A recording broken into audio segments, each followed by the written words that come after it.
সেই তিন তত্ত্ব। সনাতন গোস্বামীর দিকে তাকে মহাপ্রভুর দু চোখ দিয়ে ছটছট করে জল পড়ছে। সনাতন,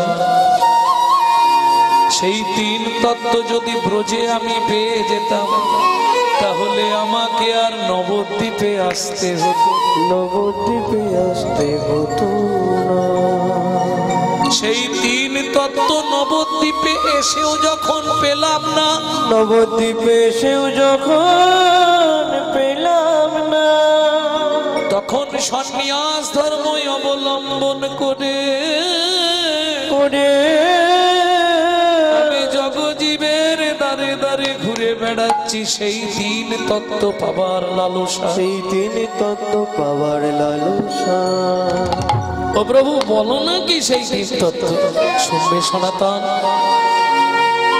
ভক্ত পদ রজ, ভক্ত পদ রজ, ভক্তের পদ ধৌত জল, ভক্তের পদ ধৌত জল, ভক্তের ভুক্ত মহাপ্রসাদ, মহাপ্রসাদ। এই তিন সাধনার বল, এই তিন সাধনা,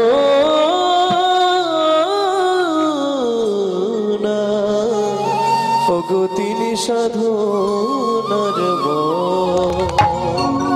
এটা প্রমাণ হবে কি করে? এইবার চলছে, এই পদাবলিতেই প্রমাণ হয়ে যাবে। সুরধ্বনি তীরে আজি গৌর কিশোর। আচ্ছা মা, তাহলে মহাপ্রভু এসে দাঁড়ালেন কোথায়? সুরধ্বনির তীরে।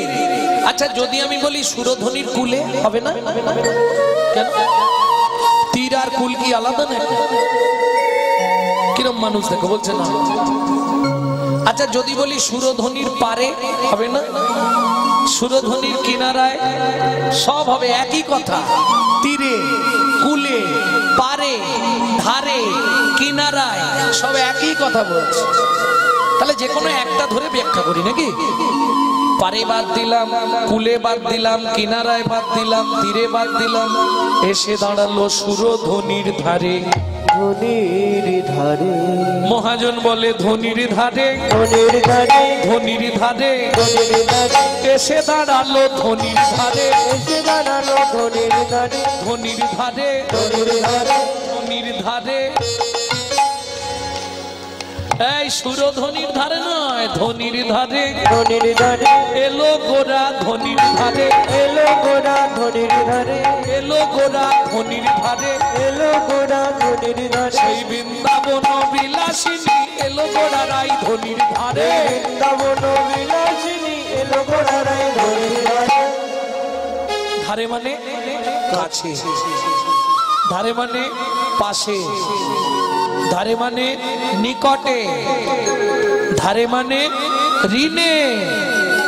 ন পারয়ে হং বর্জু সন্ধিজো সাধু কীর্তন দিবুধাপি জো বিবো বিবুধাপি জো দুর্জর সিংকল মচনং তদ ভগতি জ্যোতি সাধুনা, জ্যোতি সাধনা। ওগো প্রেমময়ী গো, গো প্রেমময়ী গো, তুমি যে মান কুল শীল গুরু গৌরব লজ্জা ঘৃণা ভয় ত্যাগ করে আমাকে ভালোবাসলে রাই, আমাকে ভালোবাসলে রে। 33 কোটি দেবতার পরমায়ু যদি তোমাকে দিয়ে দিই, যদি তোমাকে দিয়ে দিই, এতেও এ জীবনে তোমার ঋণ শোধ হবে না। গো এ জীবনে তোমার আমি পারলাম না। হবে না। তাহলে ধনির ধারে, রাধারানীর কাছে ঋণী হয়ে গৌর হয়েছে, তাই তো বলা আছে না? একটা গীত আছে এই প্রসঙ্গে, রাধারানী প্রেম ঋণের দ্বার আমার গৌর এসে ছেড়ে নদিয়া, রাধারানী প্রেম ঋণের দ্বার। এই শোনো,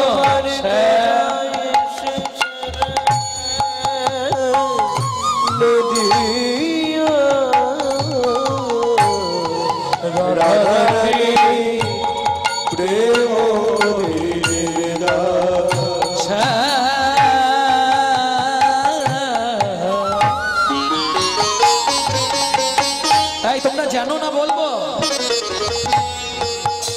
রাধা প্রেমে ঋণী হয়েছে। জানো চূড়া বাঁশি সব কেড়ে নিয়ে বিদায় দিয়েছে। আর নাই নাই আর নাই আর নাই আর নাই বাঁশি নাই গো, নাই বাসি নাই গো, আর বাঁশি নাই, আর বাসি নাই, নাম সাধবে কিসে, সাধবে কিসে, হাত তুলে তার গুণ গায়। রাধা রানী প্রেম নিয়ে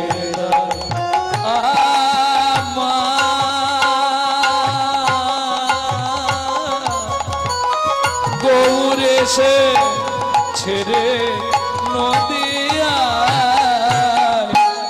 রাধা রানী রাধা রানী রাধা রানী প্রেমের নাম।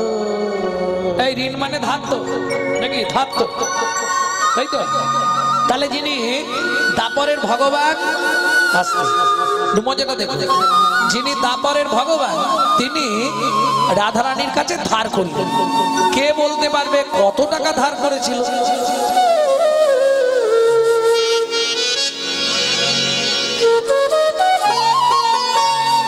কিন্তু মহাজন তো তা বলছে না। আমি বলছি শোনো, কত টাকা ধার করেছে? 3 টাকা যে, 3 টাকা যে, 3 টাকা যে 3 টাকা যে, ধার করেছে, 3 টাকা যে। ধার করেছে 3 টাকা যে। তাই দেখো কান কত খাটো, ক টাকা বললাম? 3 টাকা। যাক শুনেছে, কিরম ঠিক শুনেছে বুঝতে পারছো? সামনে ফার্স্ট বেঞ্চিতে কারা বসে? First boy.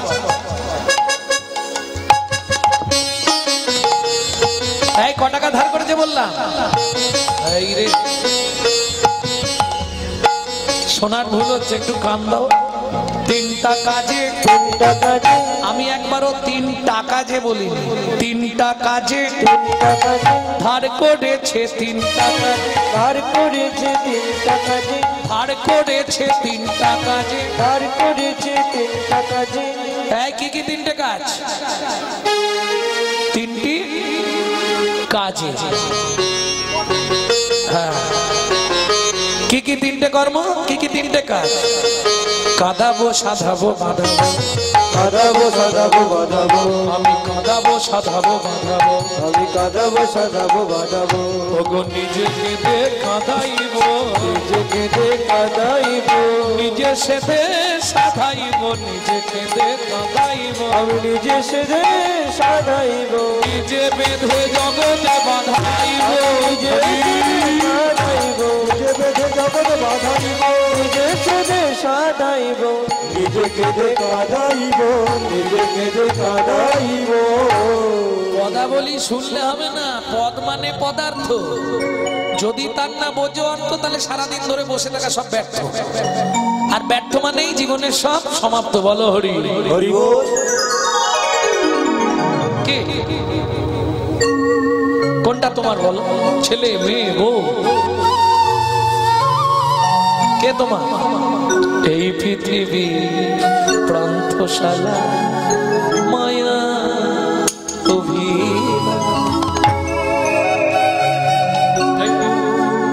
না না গাইও না।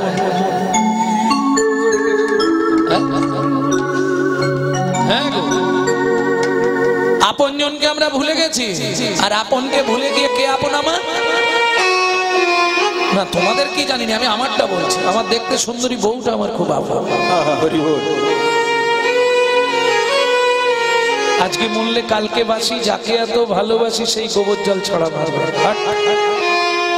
হ্যাঁ তাই না? মরে যাওয়ার যখনই 4 জনের কাঁধে করে চলে যাব, সে কি করবে জানো? গোবর জল ছড়া দিয়ে স্থানটা পরিষ্কার করবে, এতদিনের পাপটা বিদায় হলো। এতেও আমাদের হেতু হচ্ছে না। এই পৃথিবী প্রান্তশালা। এখন বর্তমান সরকার যাই করুক, প্রত্যেকটা বাস স্টপেজে একটা করে ভালো ঘর করে দিচ্ছে, দেখেছেন কি? বেশ বসার চেয়ার দিয়ে দিচ্ছে, পাখার ব্যবস্থা করে দিচ্ছে, তুমি বসে বসে রেস্ট নাও।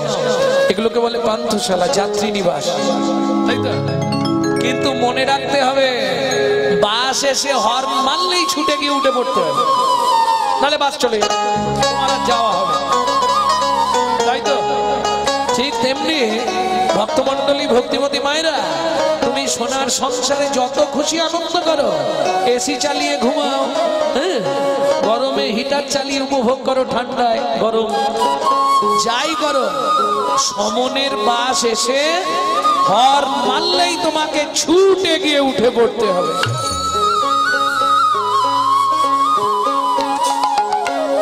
যারে আপন ভাবলি রে মন, যারে আপন ভাবলি রে মন, সে তো আপন নয়।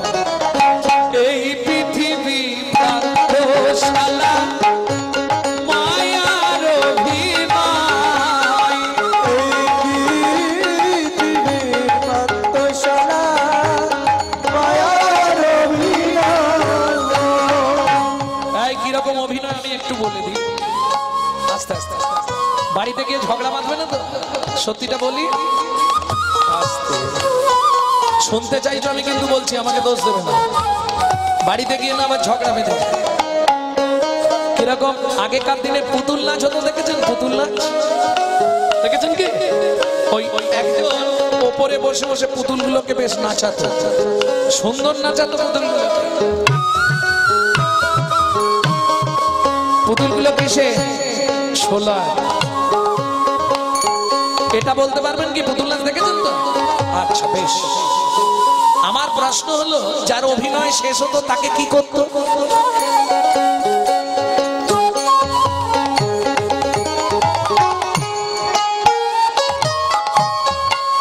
শুইয়ে দিত। যার অভিনয় শেষ, ওই কথা বলতে বলতেই তাকে এক খিঁচ মেরে তুলে দিল। একই সিস্টেম।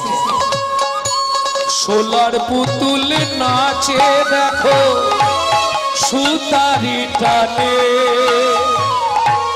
মানুষ তেমনি বাঁধা সৃষ্টির সোপানে।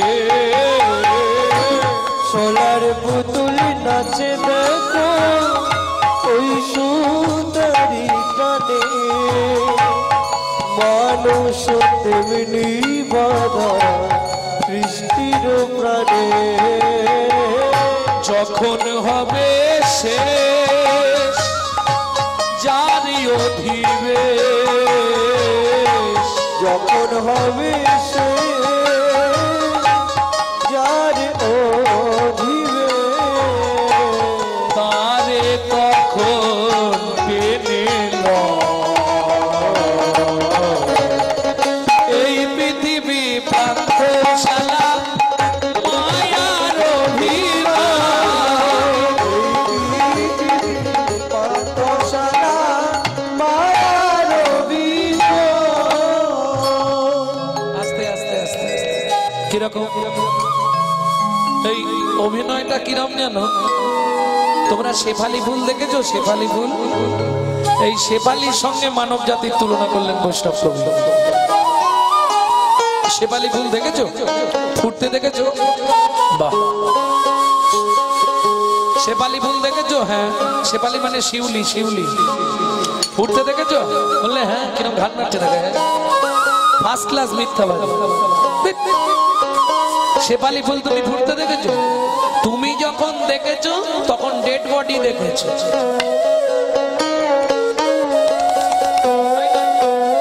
গাছের তলায় ডেড বডি পড়ে থাকতে দেখেছো, ফুটতে দেখো।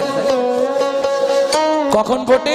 গভীর নিশীথে, আস্তে। আচ্ছা ফুলের কথা বাদ দিলাম, তোমার যে সন্তান হয়েছিল তার কবে চোখ ফুটেছিল জানো? এটা তো তোমার নিজের ঘরের খবর। বল মায়েরা বলুন, আপনার সন্তান যেদিন হবে না রেজিস্টারটা বলতে পারবে, জন্মের সার্টিফিকেট দিতে পারবে, কিন্তু চোখটা কবে ঘরের দরজা খুলেছিল এটা মাও জানে না। কেন? ভেতরে দরজা খুললে তবে বাইরে আসার জন্য ছটফট করে। বৈষ্ণব কবি বলছে, মাতৃগর্ভে সন্তানের নয়ন ফোটে ঠিক গভীর রাত্রিতে, আর শেফালি ফোটে গভীর রাত্রিতে, যার জন্য শেফালির সঙ্গে মানব জাতির তুলনা করা হয়েছে। কিরকম? শেফালিকা ফুটে দেখো গভীর নিশীতে, গন্ধ বিলায়ে শেষে ঝরে প্রভাতে। শেফালিকা ফুটে দেখো গভীর নিশীতে, গন্ধ বিলায়ে শেষে ঝরে প্রভাতে। মানুষ তেমন ফুলেরই মতো, মানুষ তেমন ওই ফুলেরই মতো, ঝরে যায় তার ইশারা। এই পৃথিবী পান্থশালা মায়ার অভিনয়। গৌরী হরি হরি হরি বল। মায়ার পান্থশালা মায়ার অভিনয়। প্রেম সে বলো চৈতন্য মহাপ্রভু কি। জয়। তাহলে আজকে মহাপ্রভু কোথায় দাঁড়িয়ে? সুরধ্বনি গঙ্গার তীরে। এই তো সংলাপটা এটাই ছিল। ওমা, প্রশ্ন গঙ্গা কে এনেছিল? ও বাবা, ভগীরথ। কত দূর পর্যন্ত? গঙ্গা সাগর। আচ্ছা, আপনাদের এই নদিয়া জেলায় গঙ্গাকে কে নিয়ে এলো?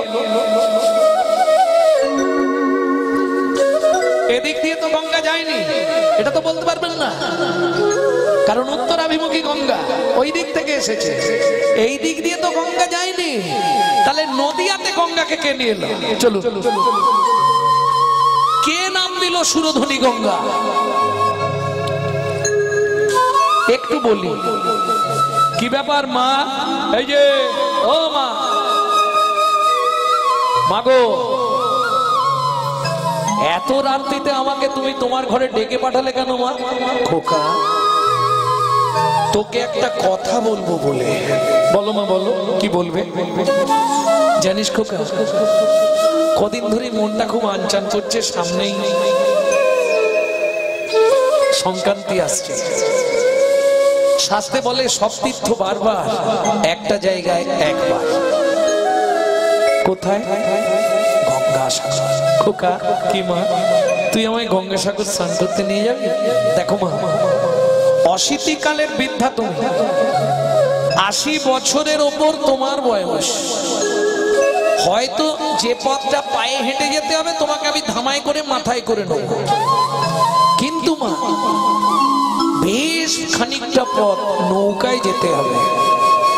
তখন ডিঙি নৌকা, তখন এই ভ্যাসেল ট্যাসেল নেই, ডিঙি ডিঙি। আর এই নৌকায় করে যেতে গেলে একটি জায়গা আছে, 100 গঙ্গার মুখ এক জায়গায়, 100টা গঙ্গার মুখ এক জায়গায় হয়েছে, যেটাকে বলা হয় শতমুখী বানতলা। আপনারা গেলে দেখবেন, যারা নৌকায় করে সাগর যায় তারা দেখতে পাবে একদম বিরাট চক্রাকারে জলটা খালি পাক খাচ্ছে আর নিচে নেমে যাচ্ছে, মনে হবে গর্তের মধ্যে জল নেমে যাচ্ছে। যদি ব্যতিক্রম কোনো বড় বড় ভ্যাসেলও পড়ে যায়, আজ পর্যন্ত আর ফেরে না। কোথায় যায় ভগবান জানে। মা কি দেখো, আমি তো ছেলে, তোমাকে নিয়ে যেতে পারবো, কিন্তু যেতে গিয়ে যদি আমাদের নৌকাটা ওইখানে পড়ে যায়, আমি ছেলে হয়ে মাকে সলিল সমাধি দিতে পারবো? কাঁদতে কাঁদতে মা বলছে, খোকা, তার থেকে বুঝে গেছি আমি তোর কথাটা, মানে আমার এ জীবনে গঙ্গাসাগরের জলে আর স্নান করা হবে না। তুমি কাঁদছো মা? দেখি দেখি দেখি কি তুমি আমার মাথায় হাত দিয়ে আশীর্বাদ করো মা। আমি গঙ্গা সাগরে নিয়ে গিয়ে তোমাকে গঙ্গা স্নান করাতে পারবো না। তোমার আশীর্বাদ আমি মাথায় নিয়ে বলছি মা, শুধু তোমার জন্য পতিত পাবনী মা গঙ্গাকে সুদূর গঙ্গা সাগর থেকে আমি এই নদিয়ার বক্ষে টেনে আনবো।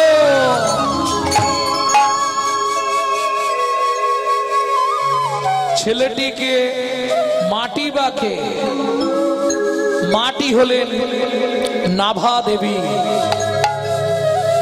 ছেলেটি হলেন কমলাক্ষ। ঠিক মকর সংক্রান্তি, যার পরিচিত নাম অদ্বৈত আচার্য, ডাক নাম ছিল কমলাক্ষ।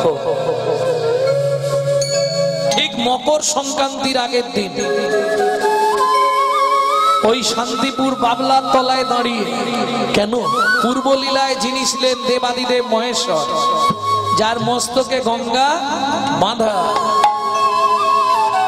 ওই শান্তিপুরের মাটিতে দাঁড়িয়ে হুঙ্কার দিতে শুরু করলেন, কোথায় পতিত পাবনী মা গঙ্গা? ভাবুন, উত্তরাভিমুখী গঙ্গা ডায়মন্ড হারবার হয়ে, দক্ষিণেশ্বর হয়ে, কালীঘাট হয়ে, দেখুন কোন দিক দিয়ে আসছে। বোঝা গেল এদিক দিয়ে গঙ্গা যায়নি, ওদিক থেকে এসে গঙ্গা সাগরে স্টিল হয়ে গেছে। তারপরে আচার্য, ভক্তমন্ডলী, ভক্তিমতী মায়েরা যখন নদিয়ার ভাগ্যাকাশে প্রবেশ করল, অদ্বৈত আচার্য দূর থেকে দেখে আনন্দে বুক ভরে গেল। তোমার এত সুরের বৈচিত্র্য, তোমার এত সুর নীনা, তোমার এত সুরের তরঙ্গ। আমি অদ্বৈত আচার্য এই নদিয়ার বক্ষে বাবলার তলায় দাঁড়িয়ে আজ থেকে তোমার নাম দিলাম সুরধ্বনি।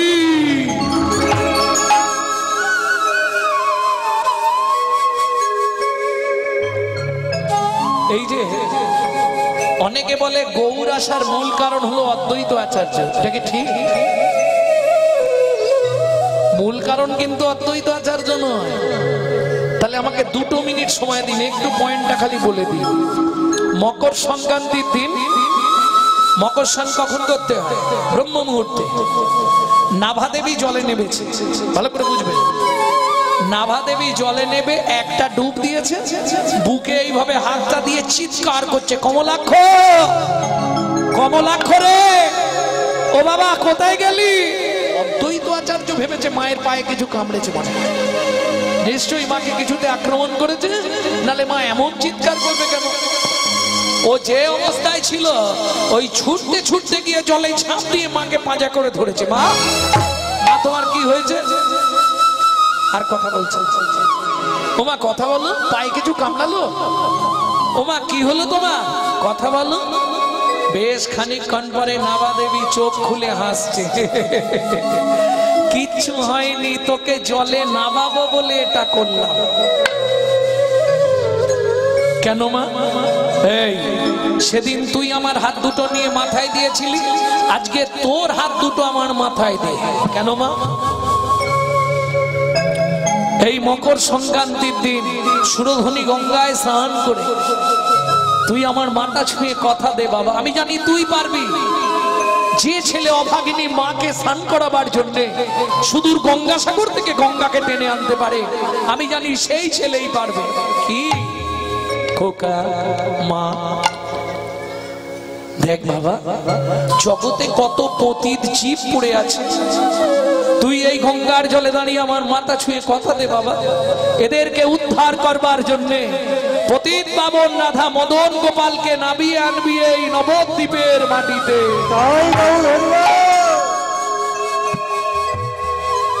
মায়ের মাথাটা ছুঁয়ে সেদিন কথা দিয়েছিল, মা পারবো কিনা জানি না, তবে শাস্ত্রে বলে মাতৃভক্তি অটুট যত, সেই ছেলে হয় কৃত্রি তত। তুমি আশীর্বাদ করো, আমি চেষ্টা করবো। একদিন দুদিন নয়, 12 বছর তুলসী দিয়েছে, 12 বছর। দুটো করে তুলসী পাতা দিত, সেটা নিয়ে গিয়ে সুরধ্বনির জলে আবার ফেলে দিত। আজকে ফেলে দিয়ে অদ্ভুত দৃশ্য, যেদিকে ও জলের স্রোত সেদিকে তুলসী যাচ্ছে না, তুলসী উল্টো দিকে যাচ্ছে। অদ্বৈত আচার্য ভাবলো আমাকে দেখতে হবে, দেখি তুলসী কোথায় যায়।